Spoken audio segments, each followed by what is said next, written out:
C'était un soir de décembre. La neige commençait à faire son apparition. Je la regardais tomber. Ça m'apaisait tellement. Tu t'es approché de moi et tu m'as murmuré à l'oreille que ça n'arriverait plus. Je t'ai regardé. J'ai souri et je t'ai serré fort dans mes bras. Ce qui n'était plus censé arriver venait en fait à peine de commencer, emportant mon innocence au passage. Je t'aime, moi non plus. Ça commence par un je t'aime, et ça se termine par de la haine. Il a le premier regard, le premier sourire, le premier baiser, la première tendresse, la première insulte. Jusqu'au premier coup.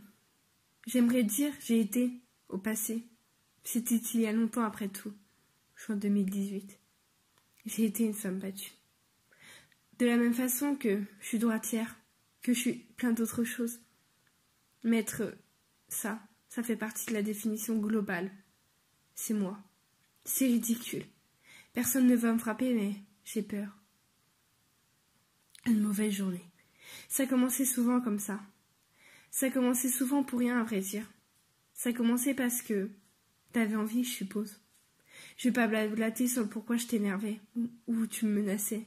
J'avais un job et pas toi, ou je ne sais pas sur quelle connerie tu psychotais. J'en ai rien à foutre, et je vais pas te trouver d'excuses. D'ailleurs, ce n'est pas de toi que je veux parler, c'est de moi. Ces bleus qui apparaissaient de jour en jour, et mes excuses, tout aussi bidons les unes que les autres, ont détruit ma vie, ont détruit mon entourage.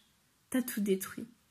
Tu m'as brisé et tu t'es amusé à éparpiller tous les morceaux, aux quatre coins du monde, pour que personne n'arrive à les rassembler. Tu étais quelqu'un que j'aimais, mais du jour au lendemain, tu n'as plus été le même. Et l'amour s'est transformé tellement rapidement en haine. On dit souvent que ça n'arrive qu'aux autres, jusqu'au moment où ça nous tombe dessus. Je n'ai rien vu venir, et pourtant, j'ai été ton souffre-douleur, pendant presque 2 ans.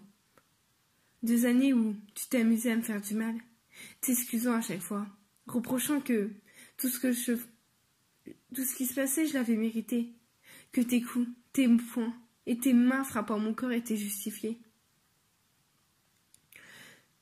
Quand j'allais voir ma famille, je disais être tombée. On me regardait et je voyais bien que personne ne me croyait. Mais je n'avais pas la force de tout leur raconter. Pas le courage de demander de l'aide et encore moins de m'en aller. J'aurais tout perdu. Puis il y a eu ce jour. C'était au mois de juin. Je m'en souviens comme hier. On rentrait. Mon anniversaire. C'était la goutte de trop, le coup qui m'a fait réaliser que je méritais mieux. Pour une histoire stupide, tu t'es vengé sur moi. J'ai fini une 3e fois à l'hôpital. Fissure du tibia, épaule déboîtée. Et n'en parlons pas de tous les bœufs que j'avais en option. Tu n'es même pas venu me voir. Tu n'as même pas pris de mes nouvelles. Je n'existais plus pour toi.